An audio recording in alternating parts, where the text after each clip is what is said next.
1 to 9 में अगर मैं आपसे कहूँ कि आप करियर बताएं तो आप बता सकते हैं? बिल्कुल। 1 नंबर वाले को कौन सा करियर चाहिए? अभी 1 नंबर की पोजीशन क्या होती है? हमेशा टॉप पर। आपने देखा होगा जियो का टोटल 9 नंबर पर आता है, ये सारी दुनिया को पता है। लेकिन कभी आपने उनके उस टाइम पर जो लॉन्चिंग प्राइस था रिचार्ज का, कभी आपने ध्यान दिया है? उन्होंने लॉन्च किया था 303, 306, 309, 399 के प्राइस पर, जबकि उस टाइम पर BSNL, एयरटेल, बाकी कंपनीज होती थी वो राउंड फिगर में करती थी 100, 200, 300, 400। चाइना में मैक्सिमम बिल्डिंग्स में 23 के बाद 24 नहीं लिखा जाता है, 23 के बाद 23A आता है, उसके बाद 25 नंबर आता है। तो 4 नंबर वो पीछे यानी सपोर्टिव नंबर के हिसाब से भी वहाँ पर यूज़ नहीं करते हैं बिल्कुल भी। विराट कोहली का जर्सी नंबर 18 है जी, तो ये इस नंबर का क्या वैल्यू है? जैसे आपने 24 के बारे में कहा, अब 18 को कई लोग इसको 18 नंबर के कॉम्बिनेशन के हिसाब से देखते हैं कि 1-8 जहाँ पर आ गया तो ये एंटी होता है, लेकिन 18 नंबर जो होता है ना, ये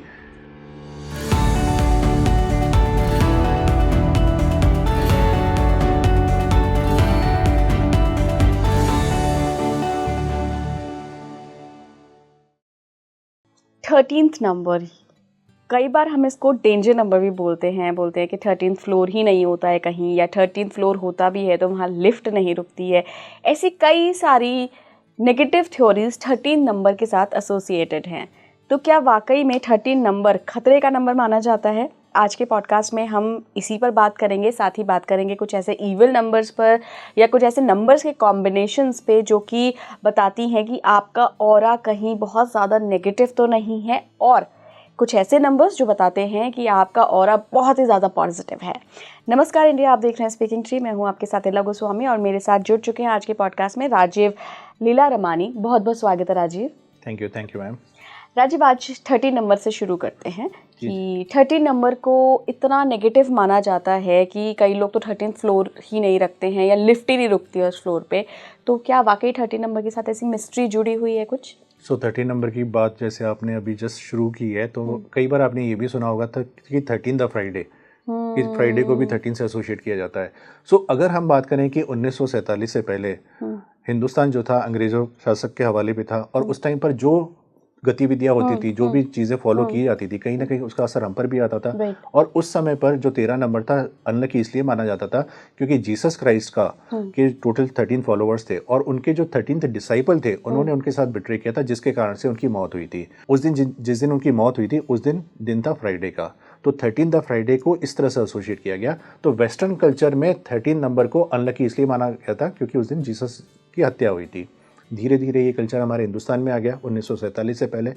हमने भी इस तरह से इस नंबर को अनलकी मानना शुरू कर दिया।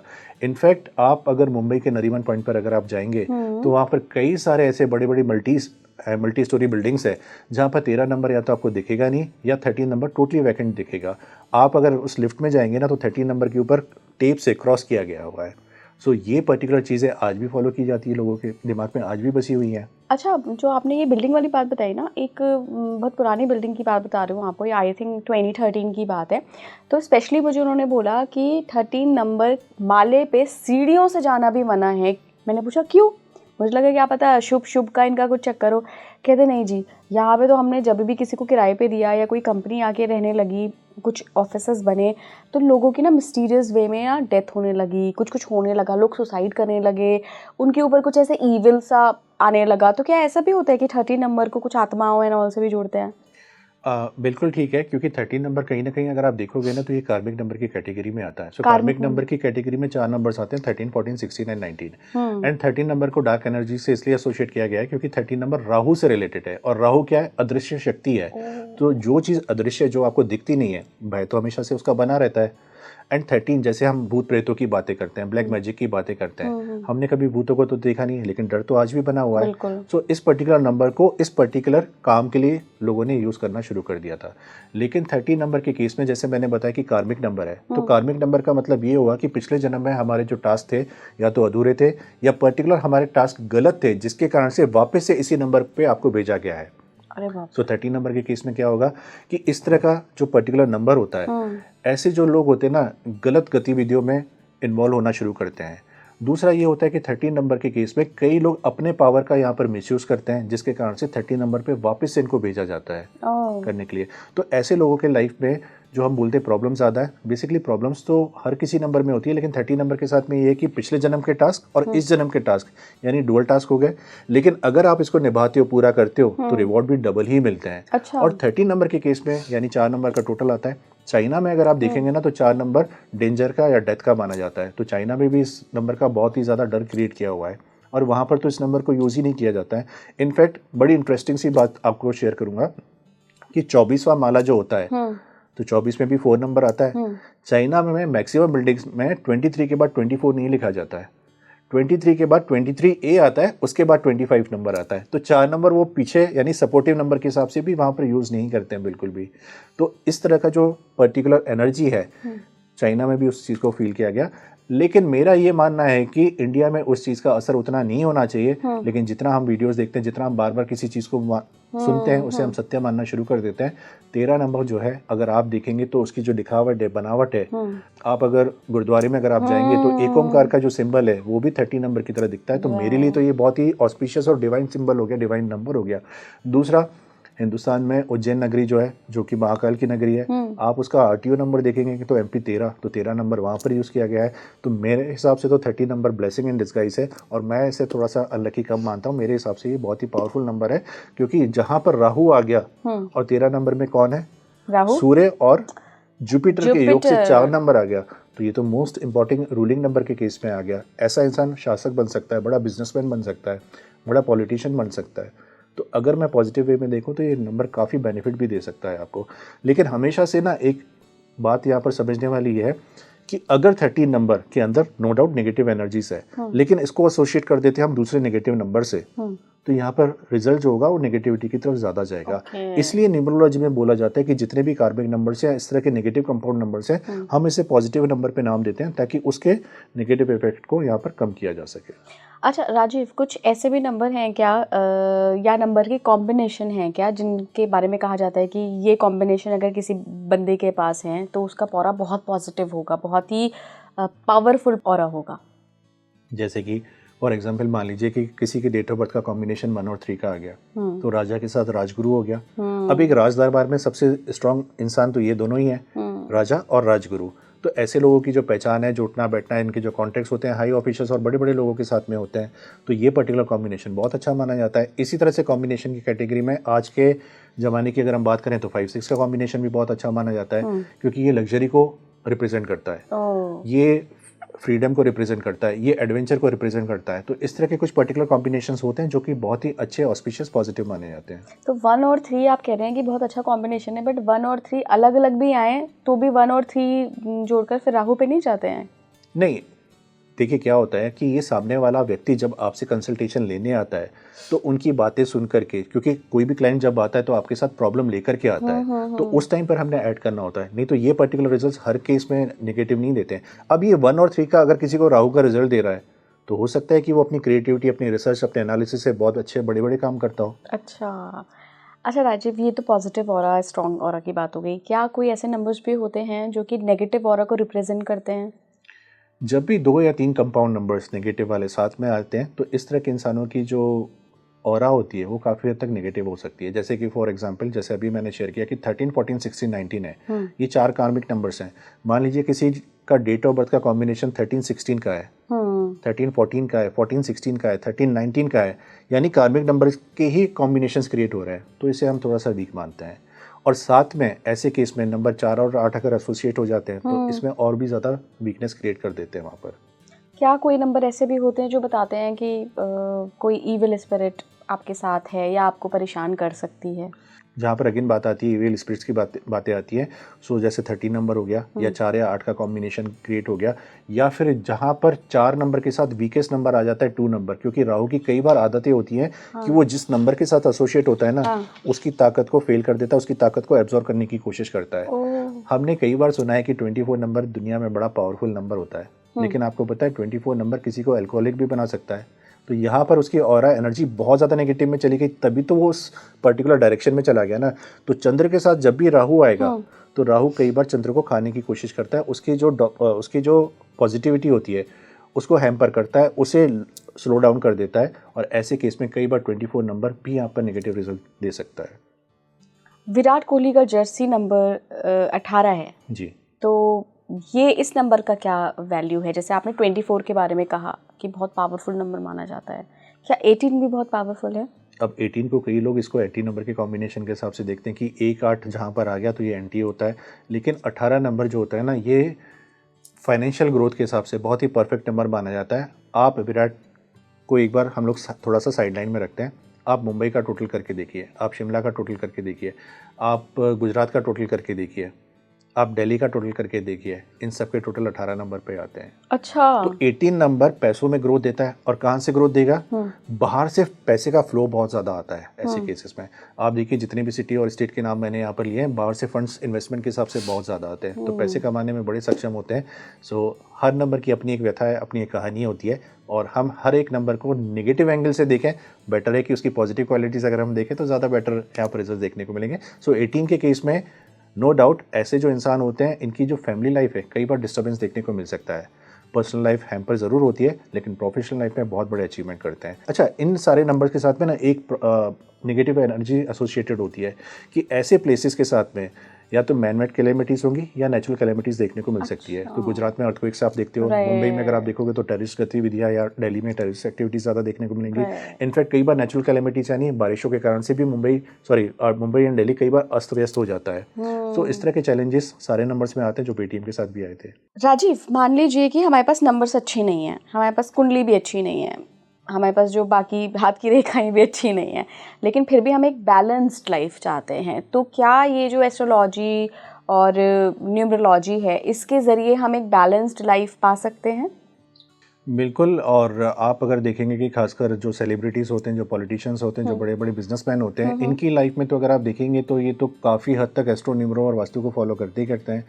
और कई बार ऐसा होता है कि वो पर्टिकुलर एनर्जीज़ को एक्टिवेट करने के लिए कुछ पर्टिकुलर डेट्स को भी डिसाइड किया जाता है। जैसे कि फॉर एग्जांपल अभी आपने बड़ा ही सुना होगा कि अनंत अंबानी के केस में जब उनकी मैरिज हुई थी, जब मैंने इसमें डीपली एनालिसिस किया था, तो आप अगर देखेंगे कि अनंत अंबानी और आकाश अंबानी की जो मैरिज जिस दिन को हुई थी, जिस डेट को हुई थी, और जब जो उनकी एज थी, जिस समय पर हुई थी, ये बेसिकली एक राजयोग को क्रिएट कर रहा है। क्या बात कर रहे हैं? तो आप ये देखिए कि बड़े से बड़े जो बिजनेसमैन है ना, हर एक पर्टिकुलर डेट को बहुत माइन्यूटली देखता है और उसके हिसाब से स्टेप लेता है। अब जियो की अगर मैं बात करूं तो 2016-17 में जब जियो का लॉन्चिंग हुआ था, फर्स्ट टाइम जब उन्होंने अपने आप को लॉन्च किया था मार्केट में, तो मुकेश अंबानी जी की एक मंशा थी, एक ख्वाब था कि जिस हिसाब से मेरा पेट्रोलियम बिजनेस जो मार्केट कैप क्रिएट करके बैठा है, जियो में भी मैं वही करके रहूं। और आज की डेट में अगर आप मार्केट कैप देखेंगे तो काफ़ी हद तक वो अचीव भी कर चुके हैं। आपने देखा होगा जियो का टोटल 9 नंबर पर आता है, ये सारी दुनिया को पता है, लेकिन कभी आपने उनके उस टाइम पर जो लॉन्चिंग प्राइस था रिचार्ज का, कभी आपने ध्यान दिया है? उन्होंने लॉन्च किया था 303, 306, 309, 399 के प्राइस पर, जबकि उस टाइम पर बीएसएनएल, एयरटेल, बाकी कंपनीज होती थी वो राउंड फिगर में करती थी 100, 200, 300, 400 में, लेकिन इन्होंने हमेशा से 369 के टोटल पर ही किया। इनफैक्ट कई बार ऐसा भी देखने को मिला कि रिलायंस इंडस्ट्रीज को मान लीजिए कि 22% का अगर प्रॉफिट हुआ, तो वहाँ पर कुछ फिगर्स ऐसे होते थे जैसे 21.9%, जो अगेन 3 नंबर को रिप्रेजेंट करे या 6 नंबर को रिप्रेजेंट करे। तो ऐसे कई सारे केसेस हैं हमारे सामने जहाँ पर इन नंबर की एनर्जीज को यूज़ किया जाता है। सो आप अगर देखेंगे तो करता हर कोई है, लेकिन बताता कोई भी नहीं है। आपने सलमान खान के हाथ में भी ब्रेसलेट देखा होगा, आपने अमिताभ जी के हाथ में भी नीलम की रिंग देखी होगी, तो कोई तो बात है जो चीज़ों को फॉलो किया जा रहा है। और क्या कर सकते हैं न्यूमरोलॉजी के हिसाब से? कुछ आप टिप देना चाहते हैं? न्यूमरोलॉजी में काफ़ी सारे पैटर्न्स आते हैं। जैसे कि मैं हमेशा से बोलता हूँ कि अगर आपकी जो डेट ऑफ बर्थ होती है, अगर उसमें उतनी पावर नहीं है, या फिर आप लाइफ में बहुत ज़्यादा सफ़र कर रहे हैं, या फिर आप लाइफ में बहुत ज़्यादा स्ट्रगल कर रहे हैं, यहाँ पर हम सेकेंडली यहाँ पर रिकमेंड करते हैं कि लड़के की जब शादी होनी होती है, लड़की की जब शादी होनी होती है, जो उसका जो लाइफ पार्टनर होता है, उसकी डेट ऑफ बर्थ बहुत इंपॉर्टेंट रोल प्ले करती है। तो अगर उनके पास वो एनर्जी है, वो पावर है, तो हम रिकमेंड करते हैं उनको मैरिज के लिए। जैसे आपने कई बार देखा होगा कि एस्ट्रोलॉजी में जब हम कुंडली को देखते हैं तो 36 गुणों का मिलान करते हैं। इसी तरह से न्यूमरोलॉजी में भी ऐसा होता है कि लड़के के पास कोई मिसिंग नंबर्स है मान लीजिए, और लड़की उस नंबर्स को पूर्ण कर रही है, तो इनके बीच में जो लाइफ लॉन्ग एक्टिविटीज़ होती है, जो इनका साथ होता है, सपोर्ट सिस्टम होता है, वो हमेशा से बना रहता है। तो मान लीजिए कि मेरे पास 36 नंबर नहीं है, लेकिन मेरी वाइफ के पास 36 नंबर है, और मेरी वाइफ के पास 248 नहीं है, पर वो नंबर मेरे पास है, तो मैंने क्या किया, उसके नंबर्स को मैंने पूर्ण किया, उसने मेरे नंबर्स को पूर्ण किया। यानी जहाँ जहाँ मुझे उन नंबर्स की दिक्कतें आ रही हैं, मैंने उसको वहाँ सपोर्ट किया और उसका मुझे वहाँ पर सपोर्ट मिला। तो सेम नंबर्स कई बार किसी के पास होते हैं ना, तो ये आवाज़ क्रिएट करते हैं, बट अलग अलग नंबर्स होंगे तो ये लॉन्ग टर्म हमेशा से साथ बना रहता है। तो कंपेटिबिलिटी की जब बारी आती है तो ये देखा जाता है।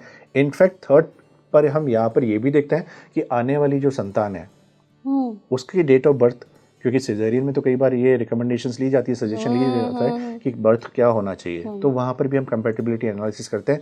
और मेरा एक सुझाव है सब ऑडियंस के लिए, आपके सारे व्यूअर्स के लिए, कि जुपिटर को अपनी लाइफ में ज़रूर इन्वॉल्व करें, नंबर 3 को, क्योंकि जुपिटर कहीं ना कहीं किस्मत का एक ग्रह माना जाता है, लक अबंडेंस का माना जाता है, एक्सपेंशन का माना जाता है। सो आपके डेट ऑफ बर्थ में 3 नंबर है ना हो, अगर आपकी वाइफ के पास जो आने जिनसे आपकी शादी होने वाली है, जो आपके घर में नया मेहमान आने वाला है, 3 नंबर अगर वो साथ में लेकर के आता है तो ऐसी फैमिली के कई सारे कष्ट, कई सारी प्रॉब्लम्स यहाँ पर एलिमिनेट होने के चांसेस हाई रहते हैं। शादी के लिए सबसे बेस्ट कपल नंबर आप कौन सा मानते हैं? शादी के हिसाब से अगर मैं देखूं तो नंबर्स तो सारे अपनी जगह पर ठीक है, लेकिन फिर भी एक 6 नंबर को बेटर माना जाता है, क्योंकि 6 नंबर ना, ईश्वर ने 6 नंबर वाले लोगों को एक स्पेशल पावर, एक स्पेशल अटैचमेंट दिया हुआ है, जहां पर उनका पहला दायित्व होता है अपने परिवार की तरफ ध्यान देना। सो परिवार को संजोग के रखना, उनको साथ में लेकर चलना। नंबर 6 और नंबर 2 ये खासकर 2 नंबर है, ये बहुत अच्छी तरह से पूर्ण निभाते हैं। Okay okay. राजीव, किस DOB में कौन सा साल बंदे का एकदम लकी साल होगा, क्या ऐसा भी पता करा जा सकता है? बिल्कुल, कई बार ऐसा होता है कि आपके डेट ऑफ बर्थ का जो टोटल होता है वो टोटल अगर आपकी एज भी उसके बराबर की है, जैसे मान लीजिए कि किसी का डेट ऑफ बर्थ का टोटल 36 नंबर पर आता है और आपके केस में, उस पर्टिकुलर केस में उसकी एज भी रनिंग 36 की है, तो ये उसके लिए टर्न अराउंड पीरियड होता है। अच्छा। फॉर एग्जाम्पल प्रियंका चोपड़ा के केस में आप अगर देखेंगे कि उनके लिए क्लियरली बोला गया था कि 2015 में उनकी मैरिज हो जाएगी, और 2015 में जो उनकी एज थी वो 33 रूलिंग पर थी, 33 की एज थी उनकी, यानी 33 6 नंबर पे। तो वहां पर ये मेंशन किया गया था कि 2015 में जब 6 नंबर शुक्र प्रभाव में आएगा तो उनकी शादी होने के पूरे चांसेस हैं, लेकिन उस साल उन्होंने शादी नहीं की। उसके 3 साल के बाद 2018 में उनकी शादी हुई। क्यों? क्योंकि अगर आप यहाँ पर देखेंगे कि प्रियंका चोपड़ा के डेट ऑफ बर्थ का टोटल 36 आता है, और जब 36वां साल उनका चल रहा था, 35 खत्म होने का, 36 जब रूलिंग ईयर था, उस साल में उनकी शादी हो गई। तो जब भी आपका डेस्टिनी नंबर आपके करंट एज, मतलब उस पर्टिकुलर एज से मैच करेगा, तो एक टर्न अराउंड पीरियड माना जाता है इसको। मतलब भाग्य खुल जाएंगे, चाहे वो किसी भी क्षेत्र में खुले, किसी भी क्षेत्र में हो, चाहे प्रोफेशनल लाइफ में हो, आपके अचीवमेंट्स में, आपके ग्रोथ पैटर्न में, आपकी मैरिज में हो, आपके यहाँ संतान की प्राप्ति हो, ये पर्टिकुलर एज। कोई ऐसी डेट ऑफ बर्थ राजीव आपने देखी है जिसको आप मानते हैं कि यार ये वाले बंदे तो बहुत लकी रहते हैं? बिल्कुल ठीक बात है, और मैं इस केस में बोलना चाहूँगा कि खासकर जो आपका नंबर है 15, ये वाकई में बहुत भाग्यशाली है in terms of financial growth. किसी का डेस्टिनी नंबर 36 है, ये भी, क्योंकि देखो खुशियाँ तो आजकल 2 तरह से देखी जाती है, कि एक तो पारिवारिक खुशी और दूसरा होता है पैसों से खुशी। सो हम बोलते हैं कि पैसों से सब कुछ नहीं होता, बट बहुत कुछ होता है आज की डेट में।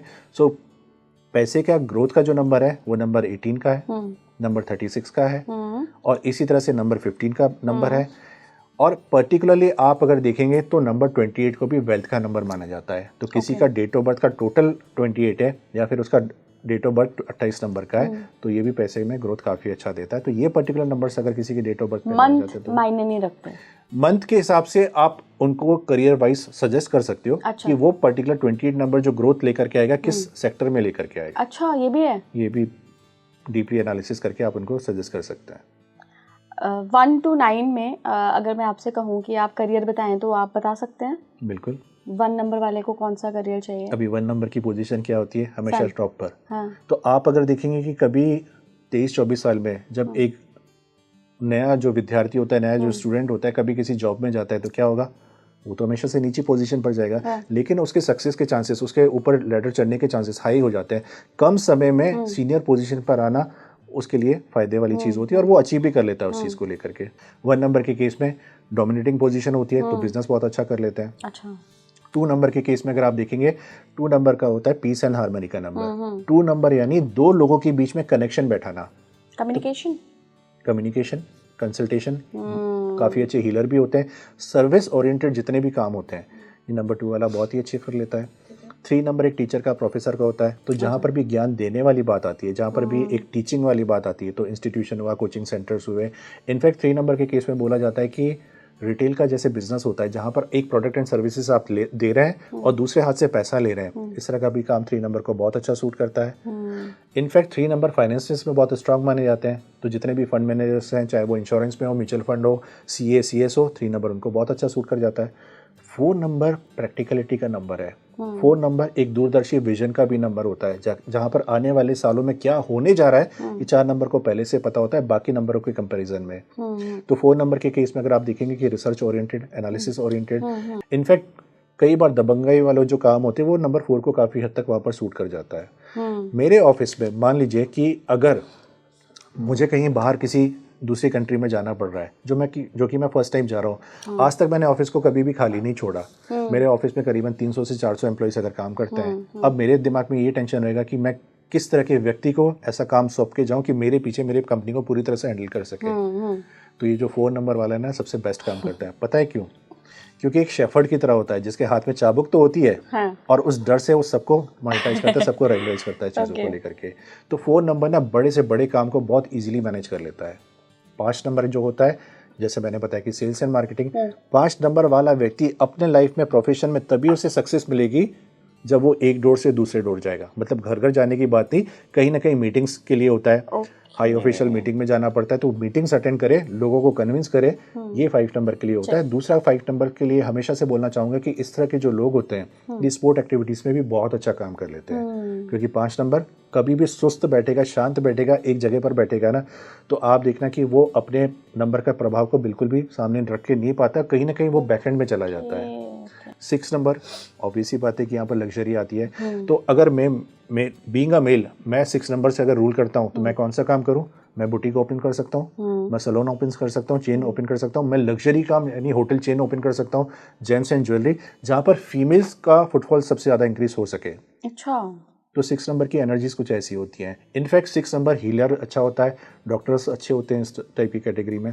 7 नंबर केतु का हो गया, रिसर्च है। केतु तो रिसर्च का है, लेकिन उसको फाइनेंस मिनिस्टर भी बोला जाता है। अच्छा। पैसे का लेखा जोखा हिसाब किताब करना केतु से बड़ा कोई भी एक्सपर्ट नहीं माना जाता है। तो जहाँ पर भी पैसों का, यानी आप अगर देखेंगे कि स्टॉक मार्केट में जहाँ पर एक फंड को रेगुलाइज किया जाता है, फंड को एक मैनेज किया जाता है, 7 नंबर सबसे बेस्ट माने जाते हैं उस केस में। क्या शेयर मार्केट में भी बम्पर फायदा दिलाता है 7 नंबर? 7 नंबर का काम लॉन्ग टर्म का होता है, शॉर्ट टर्म का नहीं है। केतु सोच समझ के इन्वेस्ट करता है। तो जहाँ पर भी ट्रेडिंग करेगा तो 7 इन्वेस्टमेंट में केतु अच्छा है, केतु अच्छा है उस केस में।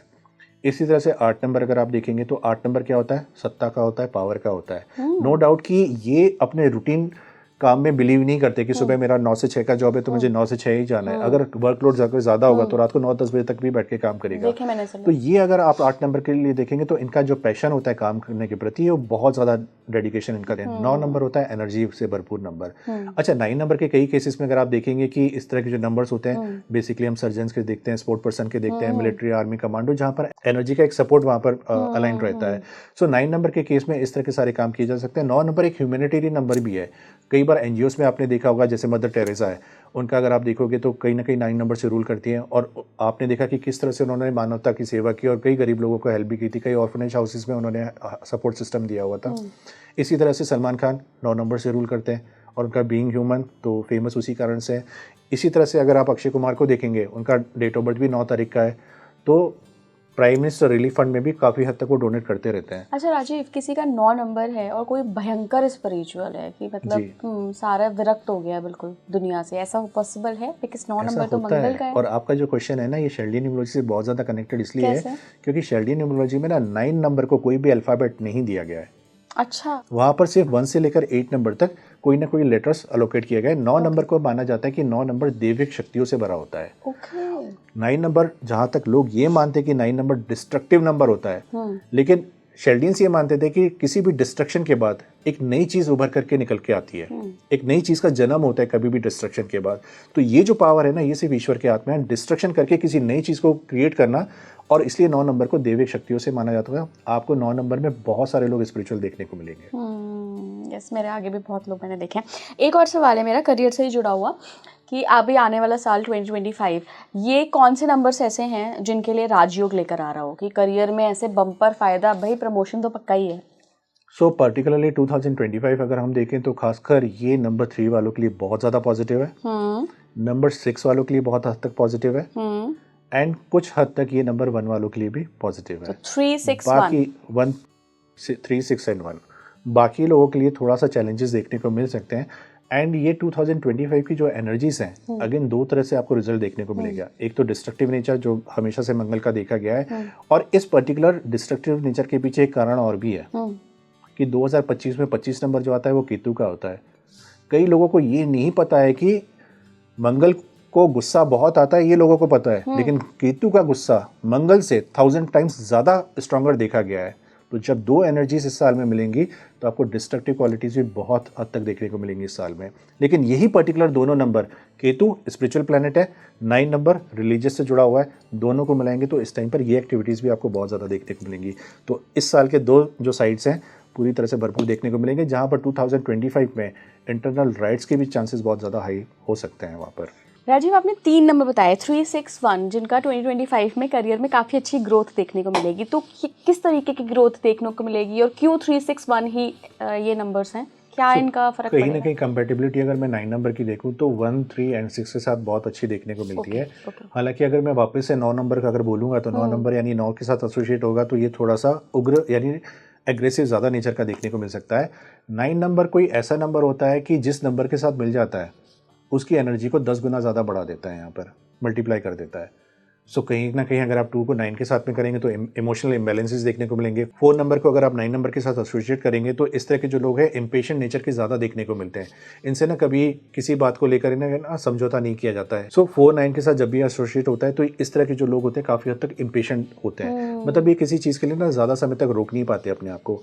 5 9 के साथ जब भी एसोसिएट होगा वैसे तो ये आउटस्पोकन होते हैं, करियर के हिसाब से बहुत अच्छा कर लेते हैं, लेकिन 5 नंबर एक टेम्परेचर का भी नंबर होता है, मरकरी का, तो इनके नेचर में अप एंड डाउन बहुत ज़्यादा देखने को मिल सकते हैं इस पर्टिकुलर ईयर में। साथ में अगर मैं 7 नंबर की बात करूं तो 7 और 9 जस्ट ऑपोजिट है एक तरह से। जैसे मैंने बताया था कि 7 9 नंबर के साथ जब भी आता है तो ऐसे लोगों के अंदर जो उग्र भावनाएं होती है, एग्रेशन जो होता है, कई बार बहुत हद तक बढ़ जाता है। 8 9 के साथ में जब भी आएगा तो कहीं ना कहीं ये हेल्थ इश्यूज़ को भी क्रिएट करता है और कहीं ना कहीं ये राजनीति में एक मेजर टर्न अराउंड भी लेकर के आता है। अच्छा, लेकिन 3 एंड 6 एंड 1 के साथ कंपैटिबिलिटी अच्छी है, इनके साथ बेटर है। पैसा मिलेगा इन लोगों को? बहुत मिलेगा अगले साल, बहुत मिलेगा। मतलब ये कह सकते हैं कि 2025 3 6 और 1 के लिए बम्पर लकी रहने वाला है। सिर्फ उन्हीं लोगों के लिए नहीं, मान लीजिए किसी का रनिंग एज है, अगर वो 1 3 6 के टोटल पर भी आ रहा है और उनकी डेट ऑफ बर्थ में कोई नेगेटिव नंबर है तो उसको ओवररूल कर जाएगी उनकी करंट एज। यहाँ पर उनके लिए भी अच्छा होगा, उनके लिए भी अच्छा होगा जिनका एज का टोटल, यानी देखिए इसमें एज को हम उस तरह से कंसीडर करते हैं कि मानिए किसी का एज 36 कंप्लीट हो चुका है, यानी उनका 37th रनिंग है, तो 37 का टोटल नंबर 1 पर आता है। जो रनिंग एज होती है उसको हम कंसीडर करते हैं।